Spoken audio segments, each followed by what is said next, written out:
Bonjour et bienvenue sur Passion Gage. Aujourd'hui on va parler de l'épisode de WWE Monday Night Raw du 18 mars 2024. Le show se déroule à Raleigh, en Caroline du Nord. Le show sera avec l'entrée du Main Event.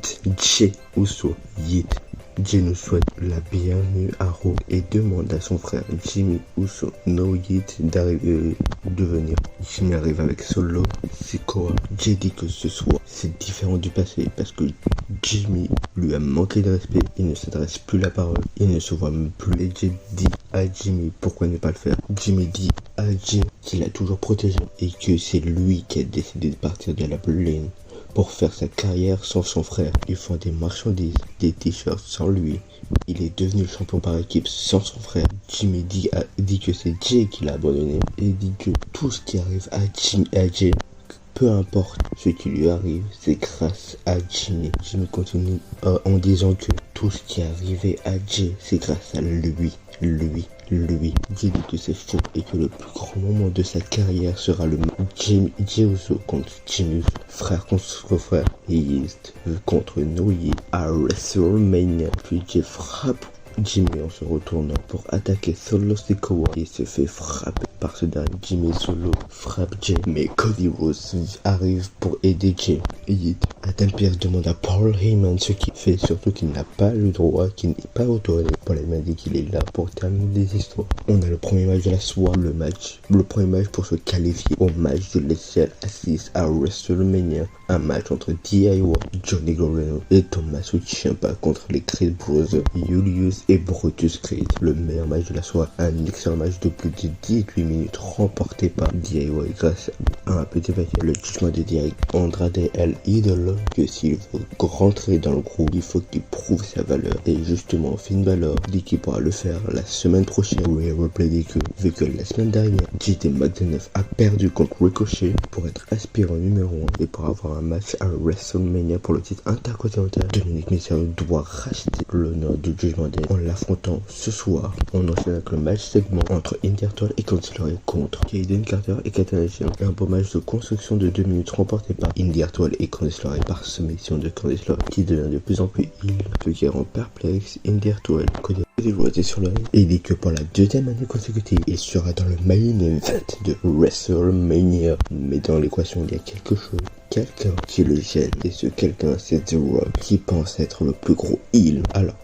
Alors que non, c'est juste un moins correct. Cody Rhodes dit que The Rock a beau dire que lui et tous ceux qui le suivent sont des pleurnicheurs, mais celui qui a exigé d'être à WrestleMania au groupe TKO, c'est bien The Rock et pas lui. Cody Rhodes continue en disant que The Rock peut bien parler de la mère de Cody Rhodes, mais sauf qu'il ne la connaît pas, alors que lui connaît bien la mère de The Rock, mais ne va pas mal parler d'elle parce qu'il la respecte. Cody Rhodes dit que The Rock n'a pas mis un pied dans un ring depuis des années et il lui demande s'il va assurer ou bien il va perdre ses boulons, et termine en disant que c'est pas parce que lui se présente comme The Final Boss qu'il l'est, mais à WrestleMania ce sera juste la petite copine de Roman Reigns. Paul Heyman dit que au nom de la Bloodline, il assure à Cody Rhodes que à SmackDown, Roman Reigns sera seul. Alors il lui propose que lui aussi vienne seul à SmackDown. Cody Rhodes accepte et les deux hommes se serrent la main. Nia dit que ce soir, le match contre Becky Lynch sont encore le même résultat que les autres. Elle va gagner le match. Jey Uso dit à Cody Rhodes que s'il a besoin d'aide pour SmackDown, il sera là.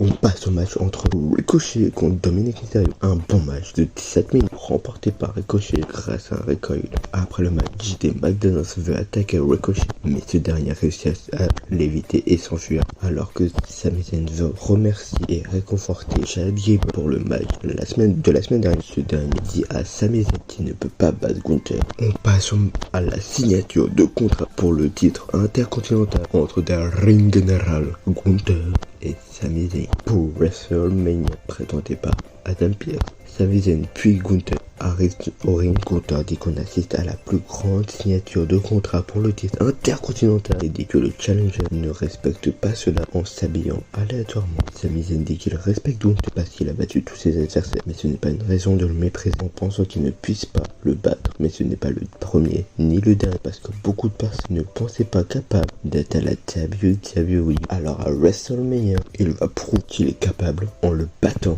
Gunther dit lui qu'il devrait écouter son nouvel ami Chad Gable, qui pense lui aussi qu'il ne puisse pas le battre parce que si Sami Zayn veut être honnête envers lui-même, tous ses fans, il ne ferait pas ce match parce qu'il n'est pas capable, parce que sinon à WrestleMania, il va lui donner une bonne raclée, parce qu'à WrestleMania, la seule chose qui sera bel et bien réelle sera sa défaite. Sami Zayn dit à Gunther de bien regarder ses yeux avant de ne plus les voir, parce que ça sera la dernière qu'il pourra les voir avant sa défaite. Alors que Sami Zayn passe dans les coulisses devant Awesome Truth, The Miz et R-Truth dit qu'ils doivent avoir la même détermination. On passe au deuxième match qualification de la SWA, le match à 6 de l'échelle à WrestleMania entre Awesome Truth, The Miz et R-Truth contre Indusher via Eschonga. Un bon match de 3 minutes remporté par Awesome Truth grâce à R-Truth qui est tombé KO sur Veer suite à un droit de Songa. Chad Gable a une question de Sami Zayn qui était pourquoi il ne pense pas qu'il puisse battre Gunther. Chad Gable répond en disant qu'il ne puisse pas le faire parce que Sami Zayn n'a jamais affronté quelqu'un comme Gunther, parce qu'avant que Sami Zayn affronte Gunther, il doit changer de mentalité et de physique. Alors que Drew McIntyre est en train de faire son entrée, Seth Rollins arrive pour le couper et faire son entrée à son tour. Seth Rollins souhaite la bienvenue à Monday Night Rollins et s'excuse auprès de Drew McIntyre de l'avoir coupé. Drew McIntyre lui dit qu'il va lui laisser la lumière parce qu'après WrestleMania, il n'en aura plus. Seth Rollins dit qu'il doit assumer quelque chose. Drew McIntyre a dit sur tout ce qu'il a pu dire et assume qu'il est drogué à la lumière. Drew McIntyre dit que tout ce qui l'importe, c'est le titre. Alors, Seth Rollins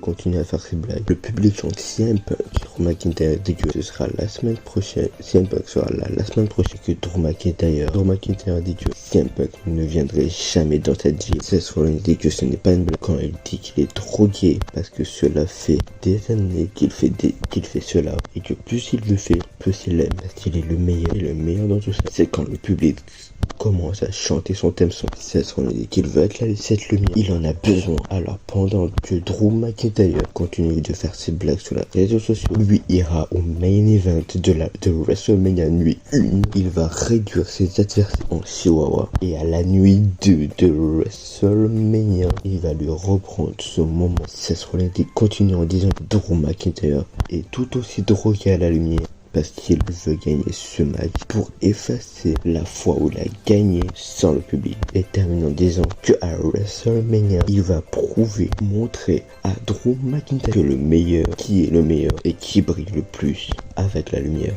Becky Lynch dit que ce soir elle sera The Last Woman Standing, la dernière femme debout. On a le dernier match qualification de la SWA pour le match à 6 à l'échelle à WrestleMania pour le titre par équipe indiscuté et indiscutable, et l'avant-dernier match de la soirée entre The New Day, Kofi Kingston et Xavier Woods contre l'Alpha Academy, Otis et Akira Tozawa. Un très beau match de plus de 9 minutes remporté par le New Day grâce à la prise de finition de Xavier Woods, son elbow drop. Liv Morgan promet à Becky Lynch que ce soir elle ne va pas intervenir pendant ce match. Seth Rollins demande à Cody Rhodes si pour l'épisode de SmackDown il ne veut pas d'aide. Cody Rhodes dit que non.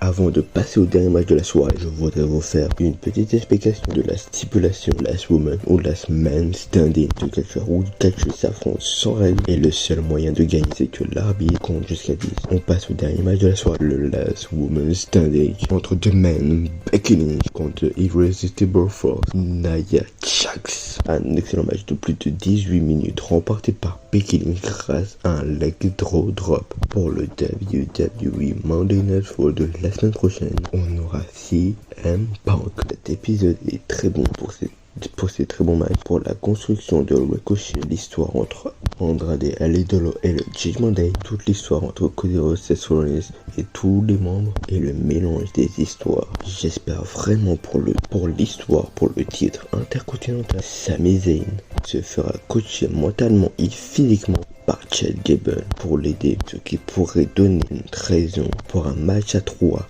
pour WWE Backlash entre Gunther, Chad Gable et Sami Zayn. Merci de regarder la vidéo. Si vous avez aimé, vous pouvez liker, commenter, partager, vous abonner. N'oubliez jamais, passion cash, le cash est notre passion.